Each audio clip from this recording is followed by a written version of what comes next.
من العاصمة الجزائرية انطلقت حكاية حلي جميل يسمى خيط الروح.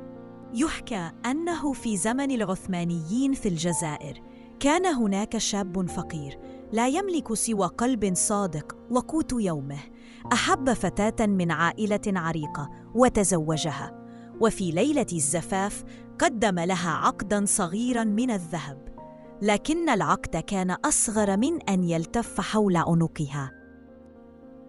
تعجبت أم العروس وقالت: ما هذا؟ إنه لا يزيد عن خيط للروح. فتدخل والد العروس لينقذ الموقف، أخذ العقد وضعه على جبين ابنته، فإذا به يزيدها بهاء وجمالا.